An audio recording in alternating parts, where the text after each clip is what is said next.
যখন ফর্দা গ্রহণ করলেন, এটা তো ফর্দা হওয়ার আগে যখন মনুষ্য অবস্থায়, যখন ফর্দা হয়ে গেছে তখন বাকালেরা ইমাম সাহেব বাংলাকে মেয়ের রক্তাক্ত করেছিল। যখন রক্তাক্ত করেছিল ইমাম সাহেব বাংলা বলেছেন, এই রক্তাক্ত কাপড়গুলো জামাগুলো তোমরা ধুয়ে কেউ দিও না, এক জায়গায় রেখে দাও। হুজুরের আদেশ মোতাবেক এক জায়গায় রেখে দিল।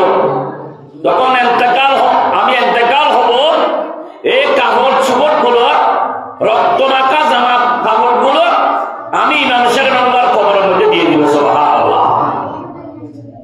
এই কথা বললেন পরিবারের মধ্যে, এবং পরিবারদেরকে বললেন হুজুরের কথা মোতাবেক ওনার কাপড় চোপড় গুলো রেখে দিলেন।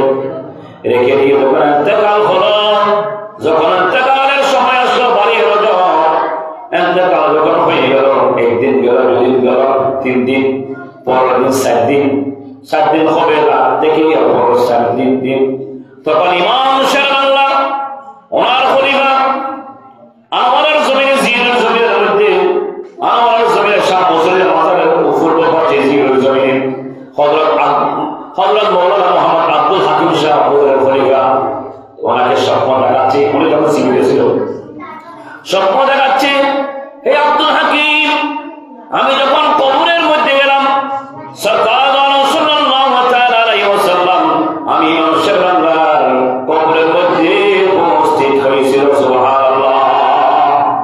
ইমাম সাহেব বাংলা তখন বলছে কি, আমাকে যে এমন ভাবে কবর খনন করবে যে কবরের মধ্যে আমি দাঁড়িয়ে দাঁড়িয়ে আমার রাসূল পাক সাল্লাল্লাহু আলাইহি ওয়াসাল্লাম সালাম দিতে পারি। সুবহানাল্লাহ। দুনিয়ার জমিনে তথা আলেমে দুনিয়ার মধ্যে আমি সালাম দিয়েছি, আসসালাতু ওয়াসসালামু আলাইকা ইয়া রাসূলুল্লাহ, আসসালাতু ওয়াসসালামু আলাইকা সাইয়্যিদি ইয়া হাবিবাল্লাহ, আসসালাতু ওয়াসসালামু আলাইকা সাইয়্যিদি ইয়া নাবিয়াল্লাহ, ওয়া আলা আলিহি ওয়া আসহাবিহি ইয়া সাইয়্যিদি ইয়া রাহমাতাল লিল আলামিন।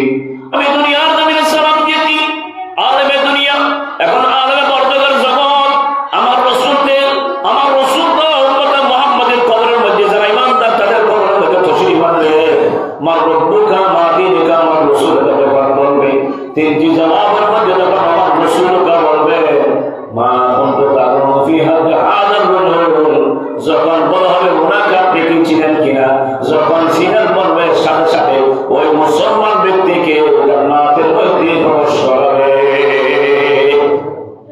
আমার রাসূল তো কবরের মধ্যে তশরিফ আনবে, আমার রাসূলের সাথে আমি দেখা করব, দেখা করার পর আমি একটা নালিশ দিব, ইয়া রাসূলুল্লাহ, ইয়া হাবিবাল্লাহ, দুনিয়ার জমিনের মধ্যে উম্মতে মুহাম্মদ, আপনার উম্মতে মুহাম্মদী যারা বাতিলরা, আপনার দুশমন, আল্লাহর দুশমন, আমি তাদের কোন অপরাধ করিনি ইয়া রাসূলুল্লাহ।